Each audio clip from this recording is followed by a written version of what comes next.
Apa yang terjadi itu? Ya, insya Allah kita tanggal 15 kita harapkan juga nanti ada beberapa teman-teman dari UIWATS juga yang akan ke sana dan juga akan disambut oleh barisan aktivis dari Jogja ya, dipimpin Pak Sukri Fadoli juga. Kemudian itu ada rombongannya sudah ada sekitar 200 orang ya. Kita akan datang, Mas Rizwan juga, saya tentu saja, Dr. Tifa juga dari Bandung ada rombongan, Rizal Fadil dan kawan-kawan.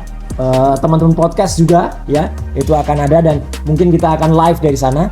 Kita akan mengadakan halal bihalal. Halal bihalal itu artinya apa? Untuk membuktikan apakah skripsinya bekas presiden itu halal atau enggak. Sampai kepada kita belum ngomong soal ijazah. Nah, nanti itu panjang lagi nanti. Panjang. Karena kita bicara ijazah, nanti kita bicara foto. Gitu. Nah, jadi artinya halal bihalal hari Selasa tanggal 15 April insya Allah ini akan membongkar semuanya. Ya, kalaupun mungkin ya akan ada statement baru, sampaikan pada saat itu dari Mas Gajah Mada.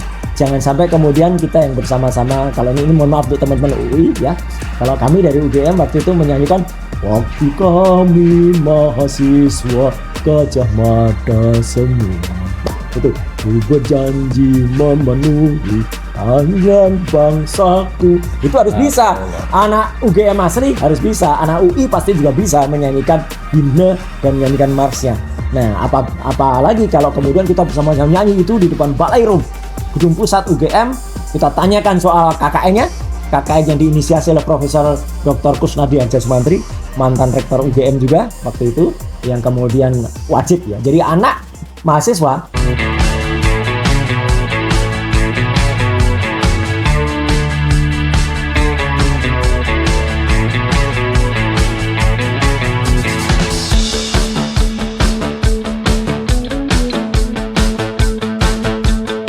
Bismillahirrahmanirrahim. Assalamualaikum warahmatullahi wabarakatuh. Waalaikumsalam.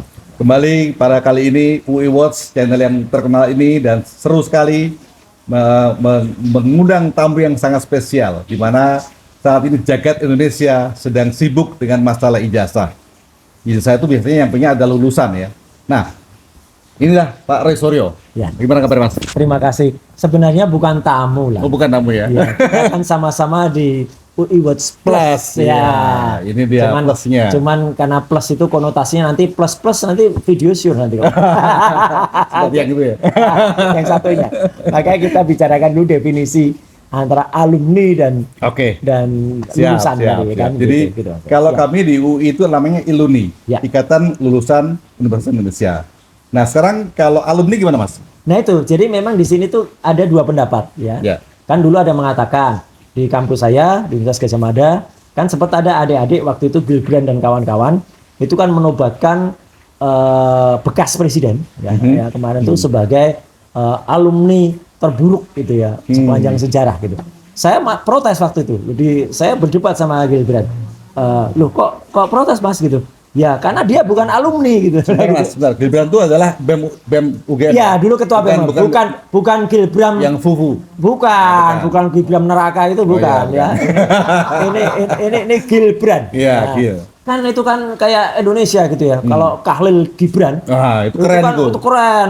Wow, kita dapat berkah. Indonesia malah dapat Gibran ya, enggak dapat berkah. Dapat musibah. Pemilunya setengah mati ya. Nah, kembali ke tadi.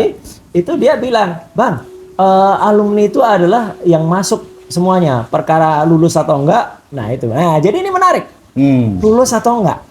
Jadi orang itu kalau nggak lulus dia berat jadi alumni ya. Makanya itu, kalau saya ngaku jadi alumni. Iya, kalau saya sih sebenarnya dalam hati kecil ya, kalau dia disebut alumni ya harusnya dia lulus gitu. Tapi ya, oke lah, mungkin kan ada orang bangga masuk aja cukup, ya kan, gitu kan. Terus keluar lagi. Iya, bisa masuk keluar kayak kancing dong.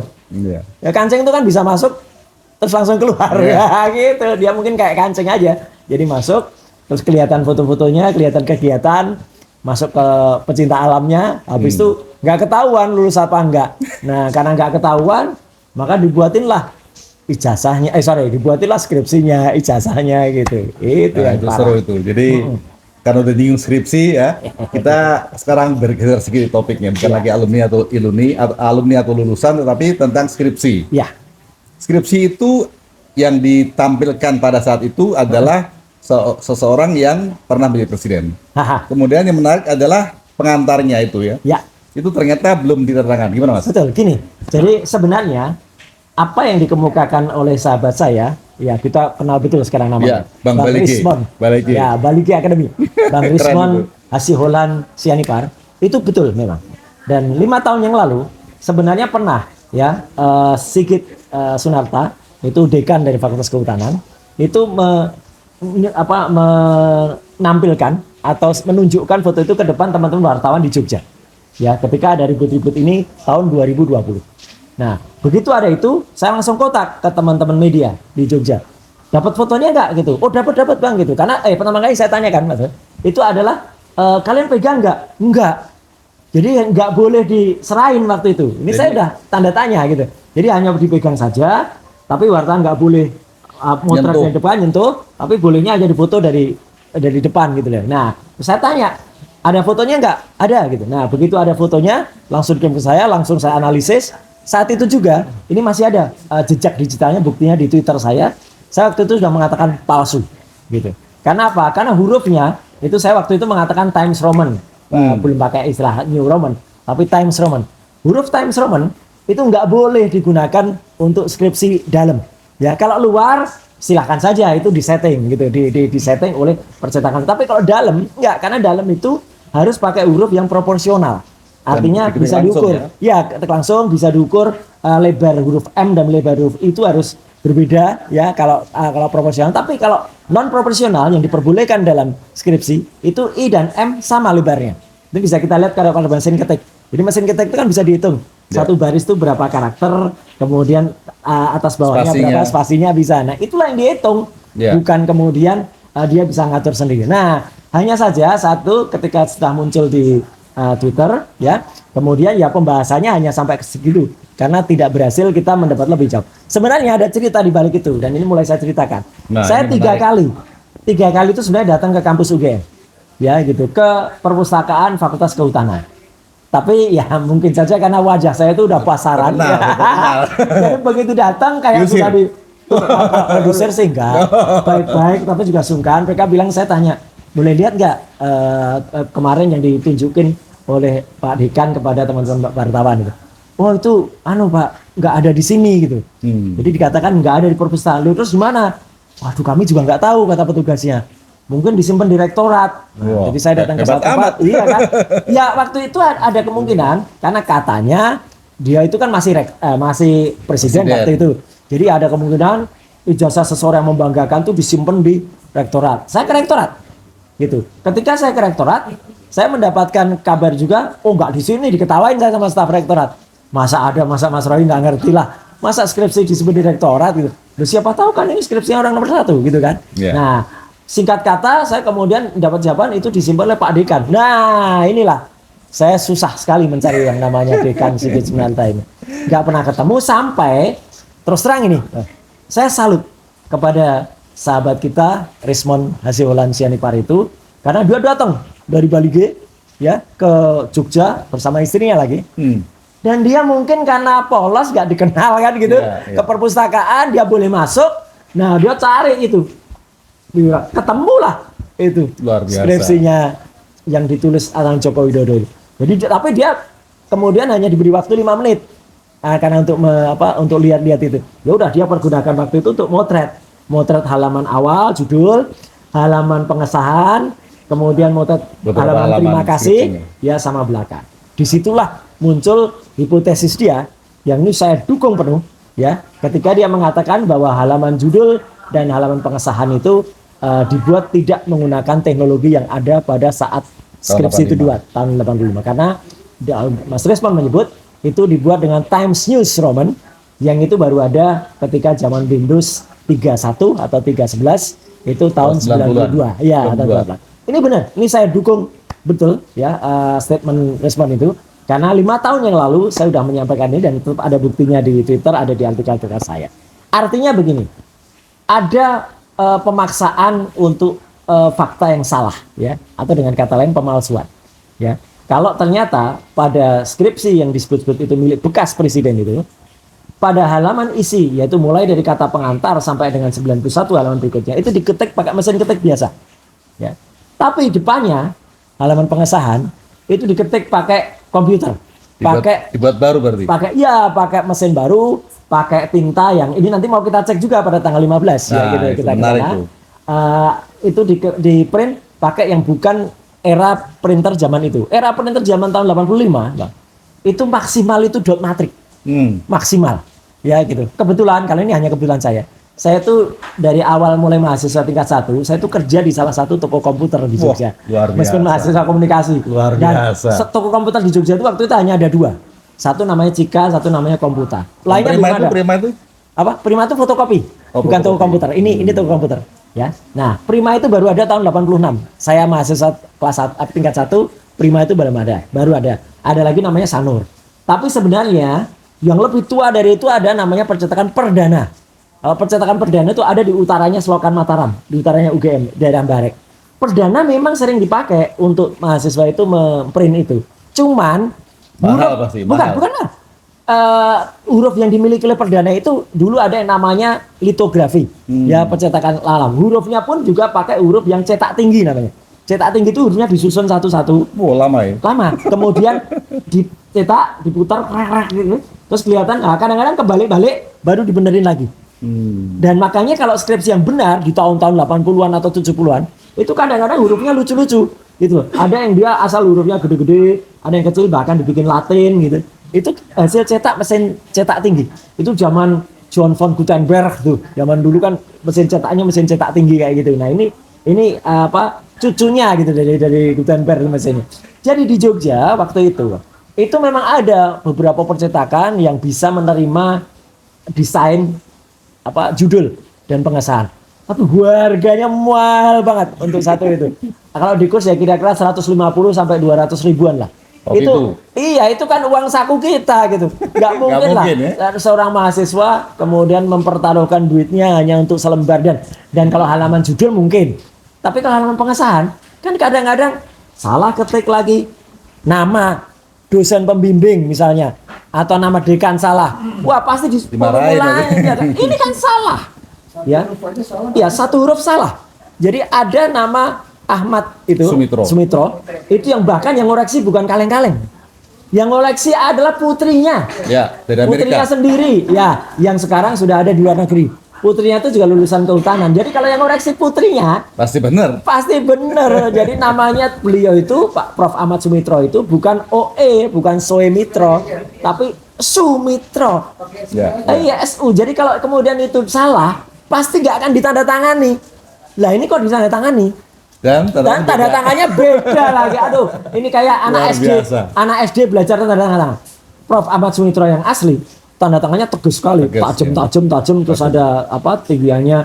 Saya dulu kebetulan ketika bantu di Mabes Polri pernah saya belajar ilmu daktiloskopi dan juga tanda tangan juga gitu. Jadi kita bisa lihat tanda tangan itu tekanannya, kemudian tarikannya itu bisa kelihatan. Meskipun saya tidak certified dalam memeriksa ya tanda tangan. Tapi ilmunya dapat ilmunya. Tapi ilmunya saya pernah dapat karena kita pernah belajar.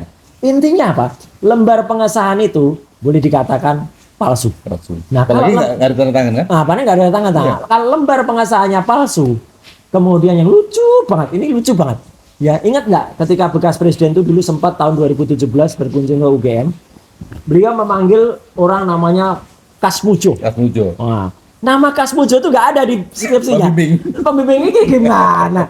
Nama orang yang disebut kok nggak ada, kan nggak mungkin. Nama jurusannya salah juga. Ya, teknologi kayu. Teknologi kayu. Kita kalau di fakultas apapun itu kan pasti ngerti. Iya. Gitu loh nama jurusannya. Belum lagi kalau nanti dia ditanya seperti challenge saya terakhir. Ya. Kita tanya nama-nama teman KKN-nya. Jangan hanya teman angkatan jurusan. Ya. KKN-nya di mana, desanya apa, kecamatannya apa, kabupatennya apa. Kemudian bahkan kalau perlu ada dokumentasinya. Ya. Nah, itu saya tunjukkan kemarin. Saya nantang, saya berani membuktikan kan. Ketika saya KKN di Mojoroto, Mojogedang di Karanganyar, itu ada foto bareng-bareng, bahkan banyak foto kegiatan saya. Saya lagi belajar asli membuat monogram, mendokumentasikan alat tancap dan lain sebagainya. Foto gambar presiden di belakangnya masih Pak Harto dan Pak Darmono. Lah, tahunnya bener. Tahunnya bener, saya KKN tahun 90. Ya, clean. Nah, coba dia bikin atau menunjukkan itu, pasti gagal juga. Nah, jadi itu Bang. Jadi artinya apa? Ini adalah suatu hal yang sangat-sangat ironis ya bagi Republik ini, punya bekas presiden yang skripsinya itu sangat diragukan, dengan kata lain palsu. Ya. Dan ini bukan hanya 1-2 orang ya, bukannya saya sama Bang Rismon ya. Mbak Dokter Tifa juga mengatakan itu, Pak Rizal Fadilah juga mengatakan itu, teman-teman dari UI Watch ya, ada Prof Taufik dan ya betul Saiful Jaman juga mengatakan. Jadi artinya ini sebenarnya sudah sah dan layak. Kalau kemudian Universitas Gadjah Mada yang kita hormati dan kita cintai, itu kemudian coba mengkoreksi lagi, atau paling tidak melihat retrospeksi lagi ya gitu, atau bahkan mengklarifikasi statementnya dulu, yang dulu hanya berdasarkan pandangan atau hanya berdasarkan keyakinan rektor semata. Iya, ya kan? Rektornya kan keyakinan ya. Kayak keyakinan kepada Tuhan yang Maha Kuasa aja. Kita Allah terakhir, Mas. Ya. Tadi Mas sempat singgung mengenai tanggal 15. Apa yang terjadi itu? Ya, insya Allah kita tanggal 15 kita harapkan juga nanti ada beberapa teman-teman dari UIWAT juga yang akan ke sana, dan juga akan disambut oleh barisan aktivis dari Jogja ya, dipimpin Pak Sukri Fadoli juga. Kemudian itu ada rombongannya sudah ada sekitar 200 orang. Ya, kita akan datang, Mas Rismon juga, saya tentu saja, Dr. Tifa juga, dari Bandung ada rombongan Rizal Fadil dan kawan-kawan, teman-teman podcast juga, ya, itu akan ada, dan mungkin kita akan live dari sana. Kita akan mengadakan halal bihalal. Halal bihalal itu artinya apa? Untuk membuktikan apakah skripsinya bekas presiden itu halal atau enggak. Sampai kepada kita belum ngomong soal ijazah. Nah, nanti itu panjang lagi. Panjang. Karena kita bicara ijazah, nanti kita bicara foto. Gitu. Nah, jadi artinya halal bihalal hari Selasa tanggal 15 April, insya Allah ini akan membongkar semuanya. Ya, kalaupun mungkin ya akan ada statement baru, sampaikan pada saat itu dari Universitas Gadjah Mada. Jangan sampai kemudian kita yang bersama-sama, kalau ini mohon maaf untuk teman-teman UI ya, kalau kami dari UGM waktu itu menyanyikan waktu kami mahasiswa Gadjah Mada semua, betul, ku berjanji memenuhi panggilan bangsaku. Itu harus bisa. Anak UGM asli harus bisa, anak UI pasti juga bisa menyanyikan himne dan menyanyikan marsnya. Nah, apalagi kalau kemudian kita bersama-sama nyanyi itu di depan Balai Rum Gedung Pusat UGM, kita tanyakan soal KKN-nya, KKN yang diinisiasi oleh Profesor Dr. Kusnadi Anjasmantri, mantan rektor UGM juga waktu itu, yang kemudian wajib ya. Jadi anak mahasiswa kalau nggak pernah KKN, ya itu berarti bohong kalau dia lulus, gitu loh. Apalagi skripsinya abal-abal. Luar biasa sekali. Luar biasa sekali. Jadi kita tunggu nanti apa yang terjadi tanggal 15, dan niat kita adalah untuk membenarkan fakta sejarah itu seperti apa. Ya. Kita tidak ada niat apa-apa, ya. Apalagi di UI juga kita menjunjung tinggi veritas, probabilitas justisia. Ya. Kita junjung kebenaran, kejujuran, dan keadilan. Terima kasih atas perhatian. Saya Heru Purwanto dan Mas Sori Soryo. Terima kasih. Makasih Pak Heru.